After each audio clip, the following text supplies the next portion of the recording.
Hi guys, welcome to GWU Unreeled, Gardner Webb's source for all things movies. I'm Christian Jessup. I'm a junior music composition major here, and I just love film, specifically film music. That's my specialty, and it's what I want to go into after I graduate. Some of my favorite directors are Christopher Nolan and Ron Howard. I just think their movies are great, and they really make me think a long time after I leave. Hello, everyone. My name is Zane Gray. I am an English major here at Gardner Webb University. Like Christian, I am a massive film fan. I do love Christopher Nolan and Ron Howard, but one of my favorite filmmakers is Steven Spielberg because of his masterful craftsmanship of storytelling. I want to go into the profession of, say, film reviewing because that is what I'm most notably known for, because I love talking about collecting different thoughts and processes of other people's thoughts of movies. All right, so Zane, let's talk a little bit about the box office numbers. We had a 4-day weekend. We with did. President's We Day. did. So at number 5, we had the new comedy Fist Fight starring Charlie Day and Ice Cube. Made $12.2 million, and if you're including the 4-day weekend, it's $14.5 million. I don't know how big the budget was for this movie, so maybe they'll be fine. I haven't checked the budget, so whatever that means. And at the number 4 spot was my favorite film of this year so far, is John Wick Chapter 2. The 3-day total was $16.1 million, but the 4-day total was $19.1 million. It's making a lot more money than the first one. Yeah. It might make a lot. We'll see. There's going to be more, so please see it, and that way we'll get a 4th John Wick. Coming at number 3 was the Matt Damon monster movie now called The Great Wall. Very, very low opening, even with the 4-day. 3-day was $18.4 million, and the 4-day total was $21.6. Now, I don't know it's doing very well in China, but who knows how much better it'll do in China. But it won't have many legs. Right, I don't see it lasting too long. It won't stay very long. At least I don't think so. And while number 2, I don't want to be talking about this movie because I'd refuse to see it, but 50 Shades Darker at 3-day total was $20.3 million. Now, if you look at the first 50 Shades of Grey movie making $85 million opening weekend, it had a massive drop its next weekend at 72%. Now, granted, 50% from last weekend when 50 Shades Darker opened is a big drop, but 20.3, I guess women, there's an audience. I can't really comprehend more on that. Well, and they definitely have the smart marketing releasing it around Valentine's Day. They do, and the trailer for this. Look, if I were just to talk about the 50 Shades Darker trailer, it's a fine trailer. Yeah. If I didn't know, and if I were just to look at this as a trailer, it's fine. But make no mistake, I will not see that movie. But and then no surprise, at number 1 was the Lego Batman movie, coming in at $33 million, dropping like 37%. But with the 4-day total, 42.5, that's like maybe even lower. I'm glad to see this movie doing very well because we can get into this in just a second. Because I know Christian has something really interesting to say about that movie. So let's get into it. The Lego Batman movie is the newest Batman movie that came out. And I personally was adored. I adore this movie immensely. I think it worked great as a Batman movie.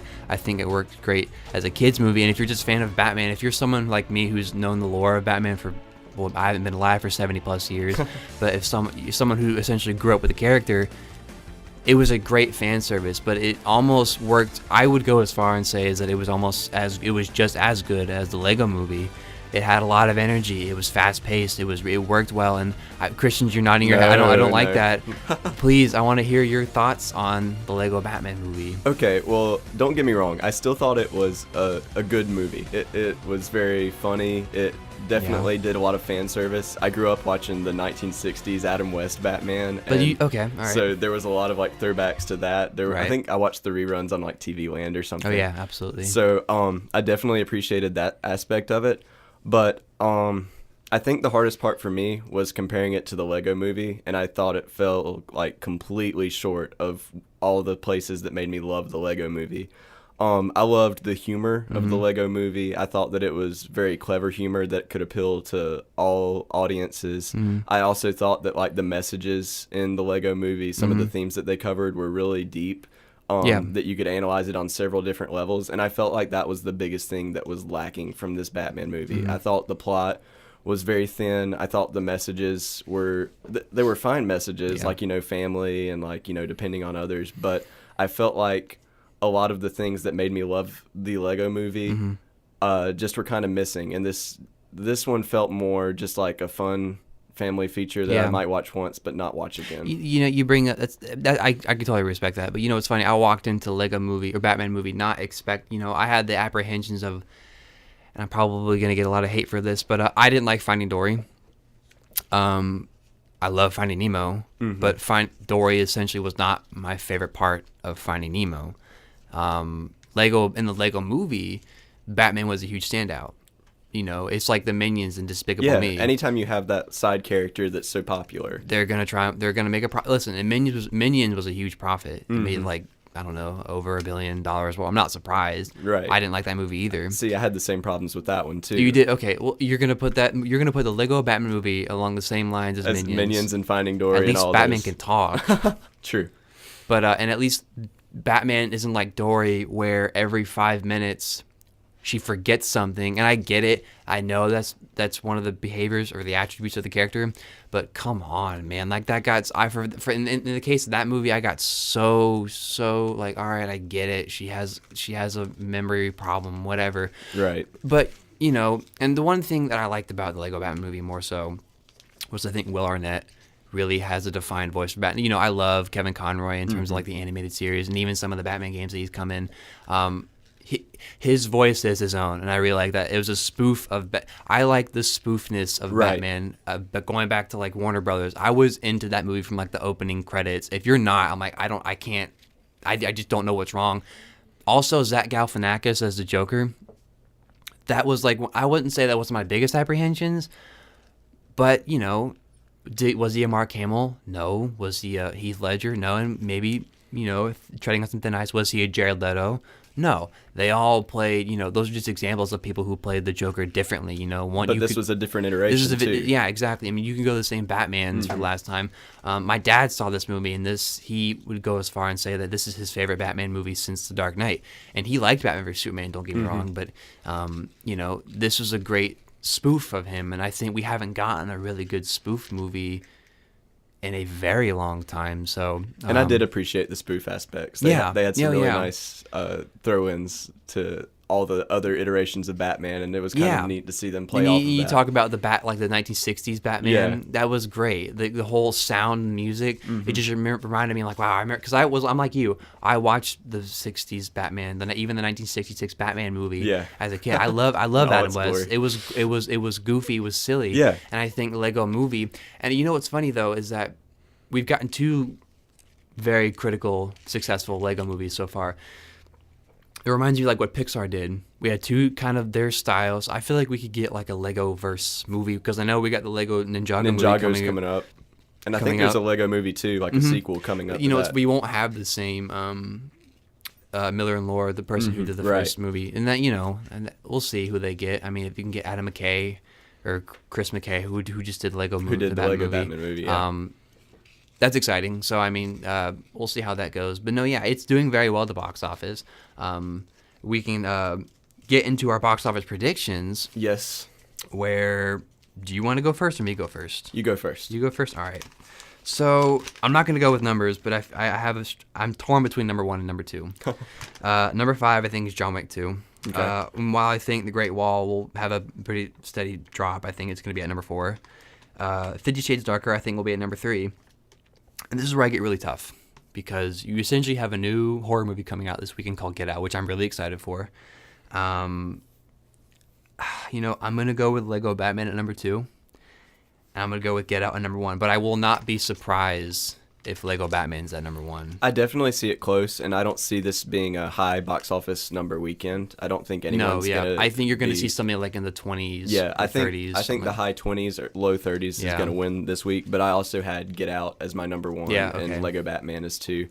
3 through 5, I think you could kind of mix up. Mix up. It's hard to tell with 50 Shades Darker now that we're kind of leaving Valentine's Day weekend. Because talk about next week. Next week, and something like Logan's coming out. Yeah. And then only after that you're stacked with like Kong Skull Island and Beauty and the Beast. So Oh, yeah. Right now I feel like this weekend will be the last time it'll be a low weekend, because once you get into March, you're going to see a lot. You're going to see the March numbers. on, you're going to see it take March. off. Oh yeah, absolutely. So yeah. It'll be interesting to see going into the next couple of weeks, and we'll talk about that in future podcasts. Yeah. No. I'm Yeah. sure. Absolutely. All right, so this Sunday is a pretty big day, and obviously it's Oscar weekend, and so I thought we exciting. could talk a little bit about our favorites for Can Oscar I just winners. say that the Oscars, the Academy Awards, is my favorite time of the year. Oh yeah, easily. And I don't want to get controversial or political, but it's great. I don't care. Oh yeah. But just seeing movies it's great. I love it. So. And I love all the promos, the for your consideration stuff, all the only stuff they put out. The only leading issue up I to have it. with the Oscars is that there's a lot of performances. Right. I don't like that. I mean, the Grammys, it makes sense, but anywho. All right, so La La Land obviously tied 14 Yeah, nominations. 14 nominations, most since Titanic. I So, think All About Eve too. and All About Eve had it, but it's been a while since we've seen a film this nominated. Yeah. So that's obviously a big front runner Yeah. in this. No, yeah, absolutely. Honestly, I think we can get into our picks in just a second, but I think it's gonna get like 8 to 10 wins, I which is can not easily see it in bad. that range. It's not gonna win all No. 14. I mean, I No. don't think a movie ever has one. I think maybe Return of the King did. It might have. I think I'm it not won. sure. I think it won 11. It won a ton. I'm trying to remember if it won all of them, but anywho, do you want to go over the nominations first, and we can go into our picks for that? Yeah, let's start with the big one, Best Picture. Okay. So the nominations are Arrival, Fences, Hacksaw Ridge, Hell or High Water, Hidden Figures, La La Land, Lion, Manchester by the Sea, and Moonlight. I've seen all of them except one, and that's Lion. I've not seen It's Lion got either. Dev Patel and Nicole Kidman. I know she got nominated for Best Supporting Mm-hmm. Actress. Okay, look, I think it's torn between La La Land and Moonlight. But if you were to ask me to give the Oscar to the Best Picture, for me personally, it was Hacksaw Ridge, because that was my favorite movie last year. Hacksaw Ridge was a great film. Hacksaw, and it has nothing. Take Mel Gibson's controversy aside, that dude can tell a story. Oh, yeah. From Braveheart to Passion of the Christ to even Apocalypto, and he had that 10-year gap from Apocalypto to now. I'm definitely glad to see him return to the directing chair. Yeah, and this you know, was quite that- the film to do it. Yeah, you know what? I don't think it's gonna be Hacksaw Ridge. I don't either. Arrival was great. You know what's funny though? It's a very wide variety of movies. It is. You have a sci-fi movie in Arrival. You have a war movie in Hacksaw Ridge. You have a Western. You have a Western. Yeah, a modern Western. You have a musical in La La Land. You have a visceral visualization of a play on a screen in Fences, and Moonlight. And all these movies are Yeah. equally great. They're except wonderful I films. haven't They're all seen very Lion. different. But I think La La Land's gonna take it. What do I've you got to think? give it to La La Land. Moonlight's definitely the underdog, and I know that there's been sort of a backlash with La La Land where people are like, "Oh, it's not as good as people say it is," but Like I think it has Megan. way too much momentum. But yeah, it's funny you bring that up. It's when something's really popular, there's always that one person that wants to start a Yeah. bandwagon, like, oh, let's start to hate it. It's like when Rogue And you've One. seen that a lot. In Yeah, like coming in last weeks. it happens with almost every popular critical movie. There's let's hate it, or it's like the same thing for like a movie gets not the best appreciation. But yeah. So I think we both agree that I think it's between La La Land and Moonlight. So Yeah, and I think La La Land comes out with it in the end. pretty much. All right, what category you want to go to next? Let's go to Best Director. Okay. This one I struggled with because I want Mel Gibson to win. I do I think too. he deserves it. I don't think he's going to. I don't think he I'm will. glad he got nominated though, which makes my heart happy. But we have I'll go over the picks. We have Denis Villeneuve for Arrival, Mel Gibson for Hacksaw Ridge, Damien Chazelle for La La Land. Is it Kenneth Lonergan? Yes. Kenneth Lonergan for Manchester by the Sea, and then Barry Jenkins for Moonlight. Another situation where it's diverse. Oh yeah. I think, it's like with Best Picture, I think it's going to be Damien Chazelle for La La Land. And I Yeah. don't think Damien Chazelle got nominated for Whiplash for Best Director. I'm not sure if he did or I not. know but Whiplash- it got a lot. It got a Best nominations. Picture nomination. I think J.K. Simmons won the Best Supporting Actor for that, deservedly so. But but at the same time, like I think it's a big toss-up because I could see it going to Kenneth Lonergan for Manchester. Barry Jenkins, what he did with Moonlight. But But the Academy does have a little bit of biasy to Right. Hollywood, because that's where it pretty much is. But I would give it to Damien. How would you feel? I definitely think Chazelle. It's his race to lose in this one. Yeah. Exciting. He's going to be a great director. Yeah, I and think. he and Ryan Gosling are teaming up for a Neil Armstrong biopic. So I didn't know it's that. not going to be a musical per se, but they've already had he's had two successful movies in a row. I'm excited to see Yeah, absolutely. where he goes with this. All right, where you want to go to next? Let's go somewhere in the acting categories, and as a gentleman, let's go with Best Actress. Okay. Best Actress. We've got Isabelle Huppert. For Is that- Elle. Yeah. For Elle. Ruth Negga for Loving. Natalie Portman in Jackie. Emma Stone for La La Land. And Meryl Streep for Florence Foster Jenkins and every other film she's ever been That's in. you know what, that's what I was literally just about to say. I should have started off because I wanted to say something. Meryl Streep, you're the Streep. That woman gets nominated for Looking in the Mirror, and I've seen Florence Foster Jenkins. It's not a bad movie. And but she's a great actress. would I She's put her in the done so category much. for Best Act? No. No. I just think it's like, I don't know. She comes out with any movie, she's gonna get nominated. I think she got nominated for like August Osage County, which I didn't like that movie all that much. But I've seen Loving, I've seen Jackie, I've seen La La Land. I haven't seen Elle. I've not seen Elle. Jackie, while I thought was a good movie, Natalie Portman's great in it. I think that Jackie not being quite the best movie really brought down Portman's performance. That could have been just the subject matter of that movie. Like that's right. It reminded me when I like the trailer of like that. This is like JFK all over again. With Oliver Stone's JFK. Oh yeah, it had all the potential to be Yeah. a great movie, and it kind of fell flat. And Portman was amazing in it. Absolutely. But I think that the rest of the film kind of brought her down, and so I think that leaves her but behind in the I race. think this is like with La La Land. I think Emma Stone's going to win it. And I think Same. she got nominated for Birdman a couple years ago, which is a good thing because she was great in that. But no, this is her time to shine for La La Land. So, Definitely. So that's what I think. I guess we're on the same page for that. So Best Actor category. Best Actor, let's do All it. right, we have Casey Affleck for Manchester by the Sea, Andrew Garfield for Hacksaw Ridge, Ryan Gosling in La La Land, Viggo Mortensen in Captain Fantastic, and Denzel Washington in Fences. Now, have you seen Captain Fantastic? I've not seen Captain It's a Fantastic. very, very, very good movie. It's very small. I wouldn't put it in Best Picture necessarily, but Viggo Mortensen's great, and this is this guy from Aragorn, Yeah, Lord of the Rings. Lord of the Rings, and all that kind of stuff. But you know what? This is going to be the first time where I'll say it's not going to be a La La Land win. No. It's going to be, I think, a Casey Affleck from Manchester by the Oh Sea. yeah, he's winning it everywhere. He's winning the Golden Globes. I don't know if the critics or whatnot. He probably has at this point. But I'm biased because I would give it to Andrew Garfield for Hacksaw Ridge because ever Garfield did a great job. since The Social Network, I have been saying watch out for this guy because this guy is no joke. I'm a big fan, and he did great in Silence. He did great. Which is another thing. Yeah. That was. See, I got a chance to see that in January when they were expanding it, and as long as that movie was, I was never bored. I think. I don't know if I like Hacksaw Ridge or Silence better. They're two totally different movies, Oh yeah, but you almost can't compare. but they both have religious aspects to them, and they're both playing. Andrew Garfield is essentially playing religious figures. I don't know if he was. I think they were both. I know Desmond Doss was, but in Silence, I'd have to research that. But no, yeah, I'm going with Casey Affleck on Manchester. I'm going with Affleck too. Let me say though, this is my one rant of the day.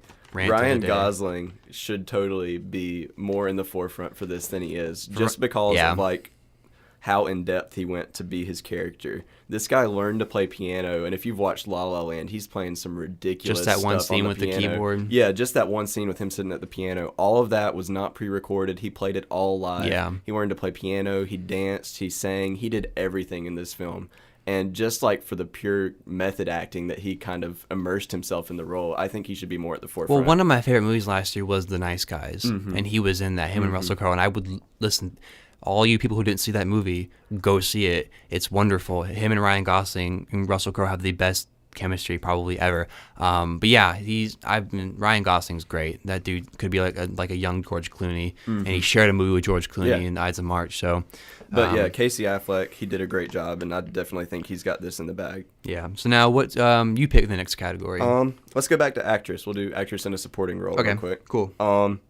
And this one, you've got Viola Davis for Fences, Naomi Harris in Moonlight, Nicole Kidman in Lion, Octavia Spencer for Hidden Figures, and Michelle Williams for Manchester by the Sea. This is a toss-up Because honestly, I am torn between two of the choices. I'm torn between Naomi Harris in Moonlight and Viola Davis in Fences. I wasn't too torn. And once again, we haven't seen Lions, so I'm sorry. Yeah, that's Nicole true. Kidman, I'm sure we Nicole can't really- Kidman's great. we Nicole can't really Kidman's judge you. Nicole Kidman's great. But if I were just, I think it's going to be between Viola Davis and Naomi Harris. Same. But, glad to see Octavia Spencer in there. Yeah. Because I have seen Hidden Figures. I got a chance to see it. It's a very, very good movie. You haven't seen it. But, yeah, Naomi Harris, though, her scene, there's one scene in that movie where it's just physically haunting to me that I would just give it to her there. But also for Viola Davis, there's that one scene where her and Denzel Washington are having an argument, and there's I think it's in the trailer, she's got snot coming down her nose. It's so intense and so compatible. And it's so real. You just feel like it's just this raw emotion. And I looks minus Suicide Squad or whatever you say about Viola Davis, she's great. But I would give it to either one of them. I would a coin toss, but I don't know how you feel about the best. I definitely felt like Davis had the edge in this one. Yeah. And I think that she's had the edge in several of the other Pretty award much, shows yeah. too. So I think that in itself, I loved both of them, but I think when I looked at the other awards shows, I was like, well, she seems to definitely have the edge on this category. Yeah. So now I don't have I have visual effects. Okay. If you want to go over that. Sure. So we have Deepwater Horizon, Rogue One, A Star Wars Story, Kubo and the Two Strings, The Jungle Book, and Doctor Strange. This, I would give it to Jungle Book. Jungle Book all the way. I mean, look, Rogue One, I mean, I'll give you a round of applause for I'm glad but something like Kubo got in there, but if Jungle Book, I think, stopped the notion of too much CG can ruin a movie. No, if it's used right, utilized right. Yeah, if you haven't looked up some of these videos, behind the scenes features, go look up some Jungle Book videos and just see nothing but a green screen and this little kid playing Mowgli. Yeah, because they shot the whole movie in a studio, Whole which thing. It just blows my head, Yeah. my mind. But I would give it to Jungle Book in a heartbeat. Without a doubt. So that's the only thing I have on my list. If you want to go over the best supporting actor or the animated feature. Well, yeah, let's go over animated feature real quick. So, best animated feature film, the nominees are Kubo and the Two Strings, Moana, My Life as a Zucchini, The Red Turtle, and Zootopia. I have a problem with the animated feature category because to me it's a cop-out. We've had 3 examples of animated movies nominated for Best Picture. Beauty and the Beast was the first one back in 1991. Up was nominated. Up was nominated, and Toy Story 3. Okay. To me, they're only going to nominate 2-3 movies that people are going to know. And in this case, it's Zootopia, Moana, maybe Kubo. But Kubo didn't do very well, so I'm thinking, have you even seen that movie? Stop motion deserves a lot more credit. It does. Especially for Kubo, because especially the action scenes in that movie. And that's why it got the visual effects nomination. Yeah, is and to the say stuff they were able to to say do. action looks good in an animated movie is not weird, because if it looks, look, I like the action like the Lego Batman movie, Yeah. but if it's good, and also the 2 other movies the Red Turtle, I've seen the Red Turtle. The only people who really watch the Oscars hopefully are ones who actually know a good bit, Right. And I think with those 2 examples, see, you haven't even heard of them. I've not heard of either of those 2. See, that's my issue though, is that nominate, if it's good enough, if it's got great characters, if it's got a great story, if it's got great direction, Then to we it, should all know about nominate it for Best Picture. Yeah. You know what I mean? So, but if I were to listen, I think if the 3 front runners, I think, are Zootopia, Moana, and Kubo. I think Moana's going to take it. Really? Because I would give it to either Zootopia or Kubo. Because I think Moana, while I enjoyed that movie immensely, there's nothing fresh about it. There's nothing really on its mind. We've seen movies like this before where 2 characters don't like each other and they have to reconcile their differences. Listen, I love The Rock. I think the music behind that movie is great, and I think you're going to see that movie or La La Land win Best Original Score or Song. But Zootopia, there's just something fresh about it. It's just so many political satires and the social structure of that movie. About sexism, about racism, about stuff that basically we can relate to, but making it kid-friendly.